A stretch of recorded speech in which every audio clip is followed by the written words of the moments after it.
songs, the lives of the musicians that made them, and a wide array of interesting facts in general. It's freeform radio at its finest. Hear what you rarely hear anywhere else here on Radio Free Saturday mornings, 9 a.m. to 11 a.m. every Saturday on KSJE. KSJE is supported by the San Juan County Board of Realtors. Did you know that home ownership can help you build a strong financial future? A local realtor is ready to help start the home buying process. Find out more at sanjuancountyboardofrealtors.com. The site lists all local realtor members. This is 90.9 FM and HD, KSJE Farmington. KSJE is supported by San Juan Regional Medical Center, a community-owned and operated hospital. Here for you when you need us. From emergency care to routine checkups and screenings, caregivers are here and ready to provide the safe, high-quality care you need close to home. Online at sanjuanregional.com with the latest health information and resources to help you live life better here.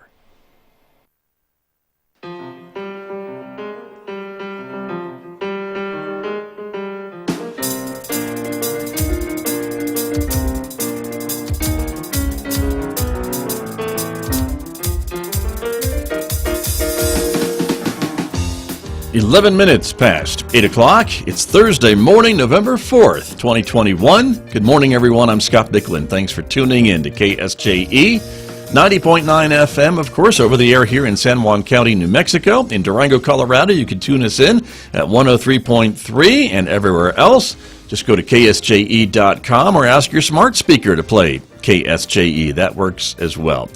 Welcome also to our viewers. This is a visual radio program. The video is streaming live today to the KSJE YouTube channel, our Facebook page, and our Twitter account. So we're glad that you are with us this morning, everybody. Thank you for joining us, because coming up in the next few moments, my guest, archaeologist Paul Reed, will be here. We'll be talking a little bit about the latest evidence about Vikings in North America and some of the science and technology behind that. That's coming up in the next few moments right here on KSJE. Then next hour, Mick Hess will take us roving with the arts. Mick is playing music from Bach on the program today.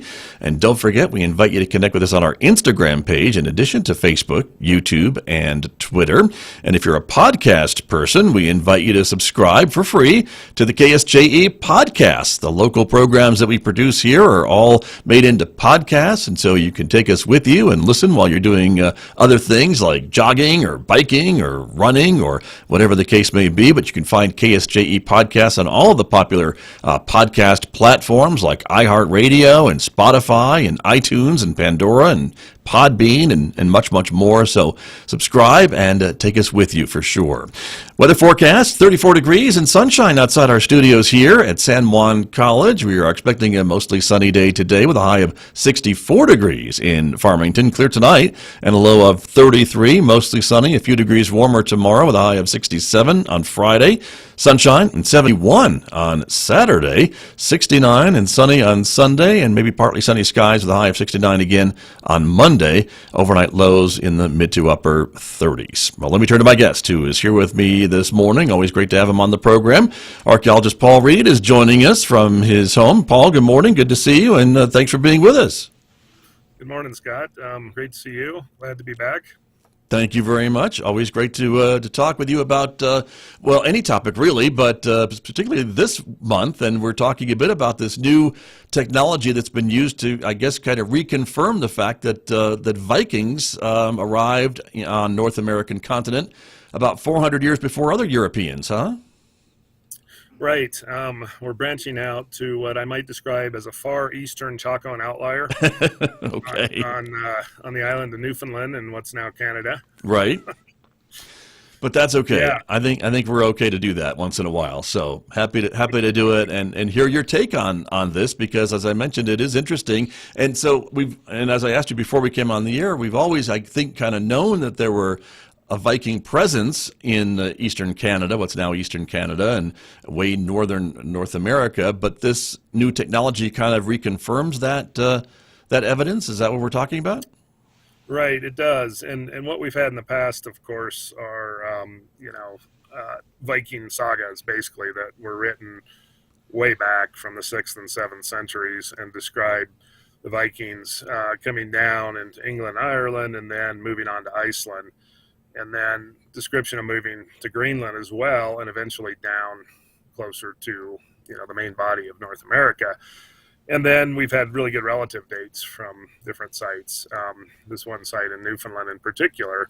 But what we really have now with the release of these latest data in this study is the classic smoking gun, absolute dates confirming not just a range, but an actual year of 1021 CE. So yeah, it's pretty exciting. And the data then, or the technology that has kind of confirmed that actual year, and I looked at the article you sent me, and there's a lot of math involved, so it lost me like pretty quick. But this is kind of what we're talking about, right? Is that there's a scientific way to prove what we're saying. Right, exactly. And as archaeologists, we always want the best possible dates, because what we rely on for chronology really grounds everything that we know. There's certainly many ways to talk about the past without having those dates, but once we have absolute dates, then things fall in line, and that really helps ground us as we try to, as we've talked on the show before, really tell good stories about the past. And this particular set of data is a great data set, I would say. There's 127 dates that were run with what we call the radiocarbon or C14 method. And then from those, they went on to tree ring based studies in order to say definitively it was 1021. And the particularly interesting connection to this is a cosmic anomaly that was found in most of the pieces of wood that were sampled, that were then put through the radiocarbon dating process, and then they actually counted tree rings, which is how we do tree ring dating worldwide. And so that allows us to get down to this really narrow range. And this cosmic anomaly at 993 really kind of sets the calendar, if you will. And if we didn't have that, we didn't have the tree ring dates, we would still have a really tight archaeologically derived and radiocarbon derived range from 1019 to 1024. But again, it's the precision of coming down to it was 1021, and that date is detectable in 3 different trees sampled at this particular site. So yeah, that's kind of the nerdy bit, but right. No, I'm following you. Just, and so really exciting. Yeah, this cosmic anomaly, talk to me a little bit about what that is, and that I guess then maybe gives folks in your line of work and others a baseline. When you find that evidence, then you kind of know that was that year that layer is being discovered, or that tree ring, or that whatever. Is that what we're saying? Exactly. And it's really interesting, because this takes us back talking about cosmic events to the genesis of tree ring dating. An astronomer whose name was A.E. Douglas worked at the University of Arizona in the 19-teens and 20s, and he was interested in studying the sunspot cycles of the sun.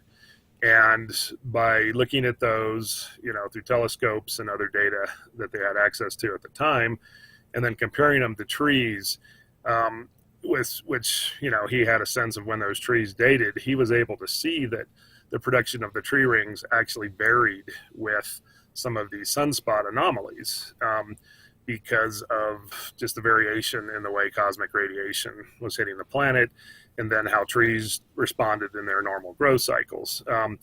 So it's one of those historical accidents that he wasn't that interested in the trees themselves. Right, right. And in the tree ring dating, that was a tool to get him back to his astronomy. But because he was interested in trying to understand those events, he started talking to archaeologists, because he knew that the best sampling for ancient trees was going to come from archaeological sites, and potentially things that had already been collected. But at that point, this was the genesis of the tree ring lab that is still at the University of Arizona to this day, almost 100 years later. And he basically talked to a lot of early archaeologists, Earl Morris, who worked at Aztec and many other places. And we've talked about Earl on the show. So he said, I need wood. So let's go find these. So he was looking for help with his studies, and he inadvertently, but very specifically and wonderfully, from my perspective, helped archaeologists launch tree ring dating so that we could get better dates for when all these amazing sites that we study around the Southwest and really around the world, when those dated. So again, you never know what the implications of your research might be, and how it's going to influence other things. So in this specific case, there was an identifiable cosmic radiation event that is marked in this at 993 and shows up in the growth rings of the trees, and basically varies the growth of that specific ring in these different tree samples at 993 in a way that is detectable with visual means primarily. So then by dating the wood with C14 or radiocarbon, that range, that somewhat larger range of 1019 to 1024 was derived, but all of the wood had the 993 date. So then it was simply a matter of counting rings, the 7 to get us to the year 1000, and then 21 additional rings to get us to 1021. So that's kind of the very two-scented version of this. But again, just the amazing convergence of these different methods, and helping us better understand what happened in the past, and ultimately, again, hopefully describe a better narrative and get closer to the people who are actually doing these things. Sure. Very true. Let me show a bit of the article, if I can, in just a moment here, from what we're talking about, which would be this article that you sent me from Explore, and it's kind of fascinating about these. They're saying wiggle matches. So explain that to me a little bit too, Paul Reed, with the carbon-14 data. That I can see as well. Yeah. So the wiggle is kind of the way that the C14 levels fluctuate through time, and ultimately, without getting super nerdy on it, that's what allows us to use radiocarbon dating to compare samples from the present to samples, many. I think radiocarbon dating can go back over 100,000 years ago, and that's because atmospheric concentrations of primarily C14 and C12 vary, and those can be compared to each other. So that gives us the wiggle in the curve, and they basically measure the concentrations that were trapped in these pieces of wood when they died. So at their death date, that basically sets the clock for carbon. And then, as with many other elements, carbon decays through time, right? So you measure those rates of decay, compare it to other data sets, and then you end up with, in this case, a very precise date. And then when we pull in the tree ring dates, we've laid over a different absolute method. So, this really is like, the nerdy scientist's best dream, right? All the data come together, 3 different pieces of wood. They've identified 2 different species, which is also really important. So you've got balsam fir and then a juniper species that's a little different from ours, but is kind of in the juniper and cedar family. So that is even better confirmation with those 2 different species. So, yeah. Right. And we can see kind of the timeline there, too, at the very top for folks who are watching the video feed this morning of how they've zoomed in on that 1021, 1025 time span. Right. And it's, as we've talked in prior shows, this is the way that ideally what we do in science, whether social science or physical science, our earlier data build on the later ones. We get more samples, we put those through. And, with the specific tie to this 993 event, to be able to sort of slice that out is going to allow some really precise dating in areas where we might not have the best tree ring chronologies. In the Southwest, we are blessed, I would say, with amazing chronologies for different species, for juniper, for pinyon, for different higher elevation, different fir and spruce and ponderosa pine. But in other places around the world, those chronologies aren't as well understood because, tree ring growth varies, of course, from spot to spot. So this really gives us the chance, and this is the larger we worldwide, to be able to connect things to this cosmic event if it can be found, in some of the other samples that folks are looking at. So, yeah. Very interesting. And And the site that was found, Paul Reed, take us through, because again, as we talk about, and you mentioned earlier, that's a far eastern Chaco outlier, but certainly there's not any major structures that were found. We're talking about maybe a campfire, burnt wood, some other wood remnants and things along that line. Is that about the extent of what the archaeologists found at this site? Yeah, I mean, I think we could call this, a sort of enhanced campsite, right? So you've got wood, you've probably got some temporary wooden structures. You don't have a really dedicated Viking settlement with the longhouses, and very little construction in stone has been found at this particular location. But people considered it, the Viking folks considered it a base camp from which they were wanting to expand. And a good way to think about this is the best, if we go back in time a little into the 9th century, so kind of the early to mid 800s, we have Viking folks coming first to Iceland. So they possibly there before that, but that, we have pretty good dates in the middle 800s. We have the Eric the Red saga from this time period, that is some documentary evidence that we can use. So basically the Vikings started coming down out of primarily Norway and Denmark, and they started to essentially raid England and Ireland. This was as early, I think the earliest date we've got there is in the 790s. And from there, they heard tell, I suppose, in the way we might describe it, of Iceland. So they moved on to Iceland and actually settled Iceland pretty substantially. And, folks have talked about this for a while, but if we compare Iceland and then Greenland further west, the names probably should be switched, because Iceland really is a green paradise with all the geothermal. It's a place where you can raise animals, you can farm. Greenland is much more like a frozen Iceland wasteland. But Greenland then gets settled, 100 years or so after Iceland, as, I guess, daring Viking explorers and their relatively small ships kept pushing further west. Mm-hmm. So they're in Greenland, say, in the 900s, and then ultimately coming down, further to the south and west in Newfoundland, on the edge of Labrador and Canada, like we knew in the late 900s. And this probably isn't the earliest date, so that is an important thing to say as well. And there's always a quest in the field of archaeology, and folks are interested in, the earliest this and this and this. This is the earliest, best, absolutely dated site, but it's likely that there are earlier sites going back into the 900s. Gotcha. People and we may never absolutely be able to say this is the first time that this happened. Those are fairly tough events, but it's just interesting in my view to see the Vikings move, from east to west as they came across.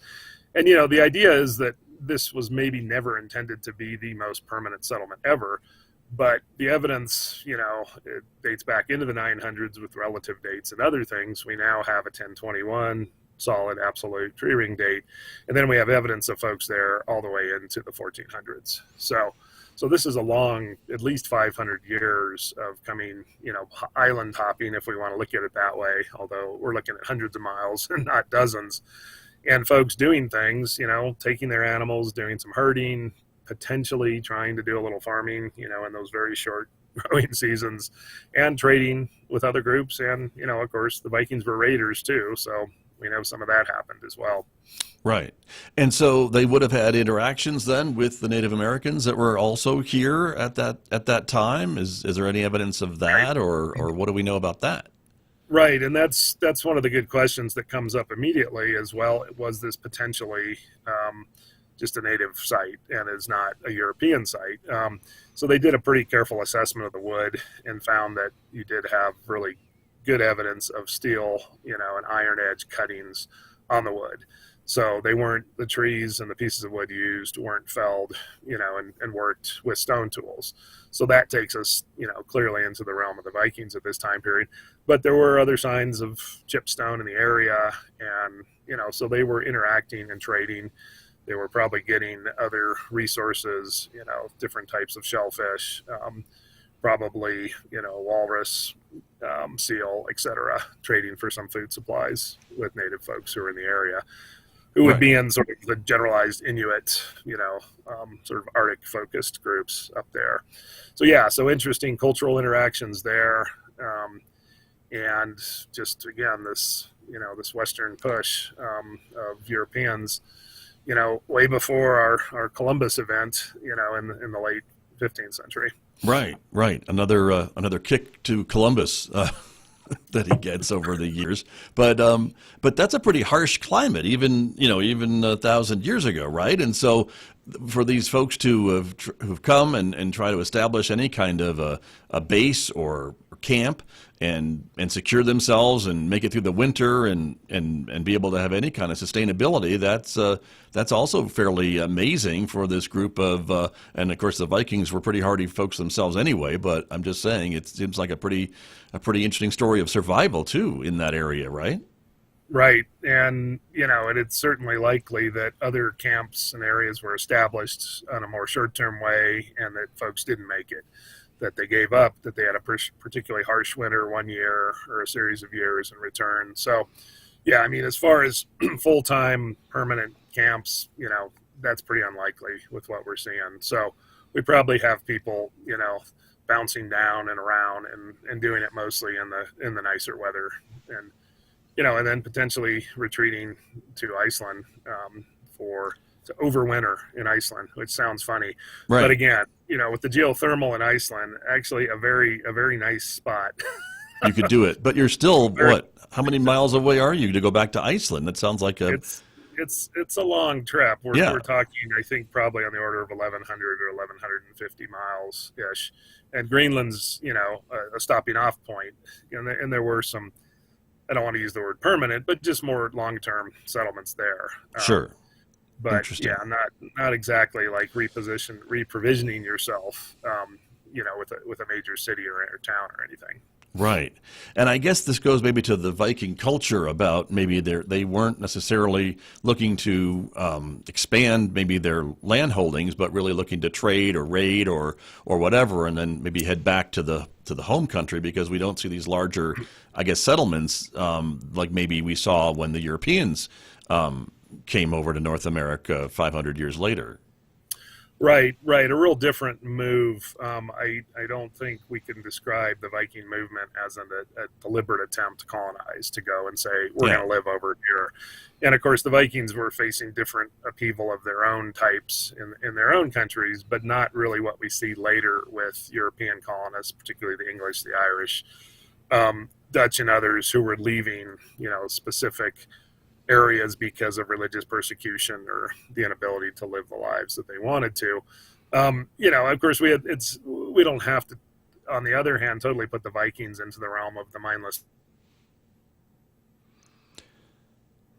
No, we've lost the connection to Paul Reed for a moment there, so let's see if we can get that back. Archaeologist Paul Reed, who is joining me this morning, and of course, technology, as it is, can be unpredictable from time to time. So let's see if we can get Paul back in just a moment and continue our conversation about this really fascinating research and study about the Vikings arriving in North America, of course. In Ireland in the late 700s, in England, and even over to France. The Normans ultimately were Vikings who joined up, settled in. Ireland, most of the cities in Ireland were founded by Vikings. Dublin, Waterford, Wexford, Limerick, all have Viking roots. So eventually they stopped raiding and they settled down and, sort of became absorbed to some extent into those other European groups. And then in Iceland, that's pretty much, a Viking colony that didn't have a whole lot of other settlers from other parts of England.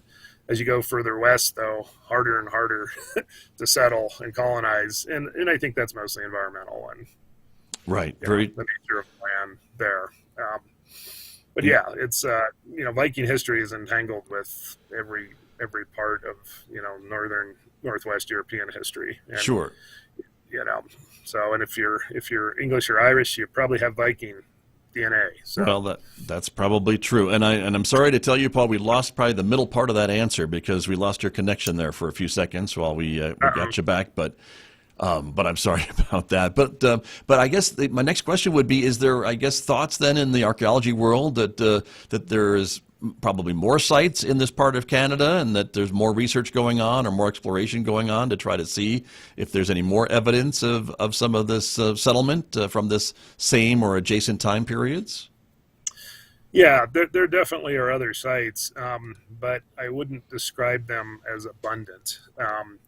They're relatively few and far between, and with the different points of with climate change, the rise of sea level, and some of these sites have probably gone away just with the changes over the last several hundred years, and it really wasn't, even this part of Newfoundland was never like the garden spot. As you would have had to have gone further, and not that much further, but to what's now the U.S. East Coast for settlements, and so far, well dated sites there that are definitively Viking don't really exist. So, and there's certainly the possibility for finding those. Right. But, as we've discussed, even in, having to bring it back to Chaco, there are probably undiscovered Chacoan settlements and sites here and there that people haven't yet found. But a lot of these areas have been looked at pretty closely. Ours is a field of discovery. So right. We never know what's around the next corner and what we might find that might modify our story, in a little way or in a big way. Very true. Very true. My guest this morning, archaeologist Paul Reed, is here, and he is talking a little bit with me about some of this work of technology of Viking sites in eastern Canada, and I guess using this new technology that has kind of been able to kind of confirm these exact year of this site. And so I guess the next question in the minutes we have remaining, Paul Reed, is can we, and by we I mean you and your colleagues, use this technology to maybe help you to maybe confirm more of what we know about these Chaco sites or other sites here in New Mexico, perhaps, to try to fine-tune some of the dating here? I think in certain contexts, this could be really useful. One of the things that makes our dating of especially the really large Chacoan sites relatively easy and straightforward is they use lots and lots of wood, lots of high elevation wood. They treated the wood pretty carefully. So I mean, back in the day when they were building it, they were careful, and they put it in these large sites, which many have survived. And, fortunately, we've been able to date a lot of these sites, and we probably have the most tree ring dates from any single group of sites. Hard to talk about the world overall, but I would say in the Western U.S. from Chacoan sites, the site at Aztec, the two major components at Aztec East and West have produced something like 4,000 cutting dates of pieces of wood actually harvested and then put into the site. So our chronology there and at other Chacoan sites is pretty darn good. But for sites that have produced smaller quantities of wood that may not meet that minimum count, if we're going to do tree rings, we want between 25 and 50 rings. More is always better, but at least that 25 ring minimum, depending upon what the specific chronology looks like for the area around Aztec or somewhere to the south. So for some of these areas where we haven't been able to have, that tree ring chronology really well tied down, if we're in the late 900s and we have that 993 event, which is detectable in our tree ring samples, and at this point, there's no idea essentially whether it is going to be visible in the tree rings in our area or if it's really specific to Eastern Canada in that part of the world. But if we can detect that, then we can push the chronologies in these other areas, and that would be great because then we could get better dates and hopefully, again, get back to telling more interesting, more precise stories about the way people lived in the past. Sure. And more evidence, again, as you mentioned, to prove what you're saying. And you've been teaching us that since we've been talking, I think, about the field of archaeology. And you bring up a discovery and you're asked to prove it and maybe add some new data to it and prove it again. And that's kind of how this all works, and how the evolving stories and information that we have about these sites near and far come to pass, right? We get this information and then we find more evidence to add on to it that either proves what you've already said or maybe adds a new layer to it. Right, right. And again, back to our fascination and heavy dependence on chronology. We love absolute dates because whatever we might say after we have those dates and begin to interpret a site and its chronology and how people lived, those dates ground us and then give us an anchor point from which we can then, again, hopefully tell more precise, more interesting, better narratives ultimately about what happened in these places.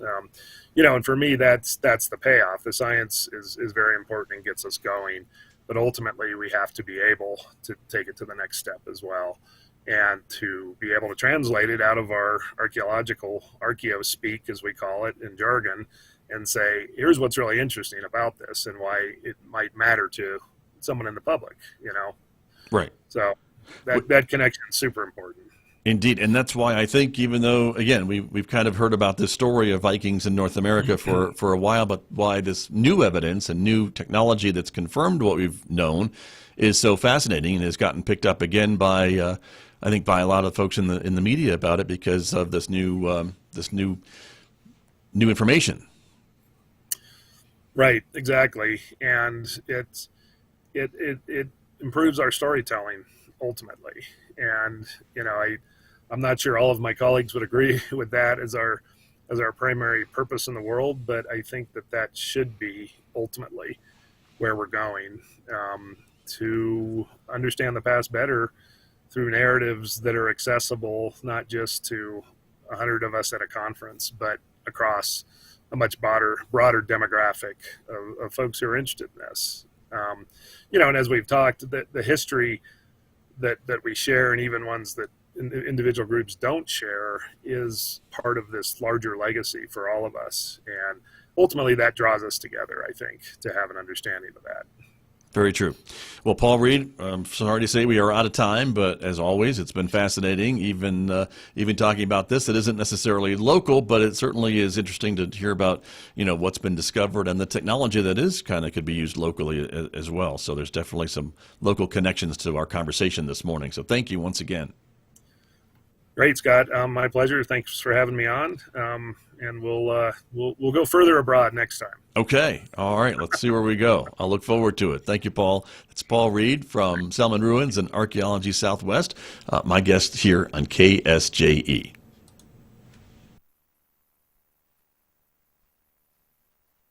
KSJE is supported by the Farmington Civic Center, bringing a wide variety of live entertainment to the Four Corners.